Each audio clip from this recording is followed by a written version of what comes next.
பார்த்தார்கள் இந்த 21 மாணவர்களும். சரி அப்படியே கேக்குறாங்க, ஐயா குருதோஷி என்ன இந்த உலகத்துல எங்களை பிரவேசித்தீங்களே, அப்பா செய்துட்டீங்க. ஆனா எங்களுக்கு நல்ல வயிறு பசியா இருக்கு, எங்க வயிறு பாத்தீங்களா?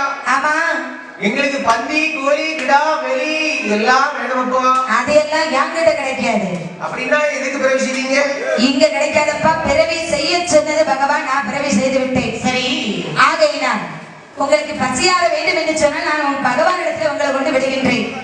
அவரா தந்தா நீங்க வாங்கி சாப்பிடுங்க அப்படியாப்பா என்று சொல்லிவிட்டேன். சரி, அப்படியே 21 மாணவர்களையும் ஆமா நேராகவே பகவான் இடத்துல அழைத்து வருகின்றார் குருதவசி.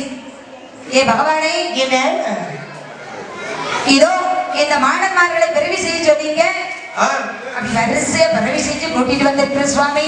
இந்த மாணவர்கள் எல்லாம் பகவான் மந்திரை வந்தார்கள். சரி, வந்த உடனே இந்த மாணவர்கள் இருக்கிறாங்க, பகவானே என்ன இந்த பூலோகத்திலே தாங்கள் எங்களை பிறவி செய்தீர்களே, என்ன காரணம்னு கேட்கும் போது பகவான் சொல்றாங்கப்பா, என்ன இந்த பூலோகத்திலே நிறைய மந்திரவாதிகள் எல்லாம் இருக்கிறார்கள். ஆமா, மந்திரவாதிகளின் மணி குடலை பிடுங்க வேண்டும். சரி, தந்திரவாதிகளை எல்லாம் தன்னோடு சேர்ந்து இருந்து எடுத்திருக்க வேண்டும். ஆமா, இப்படி சொன்ன உடனே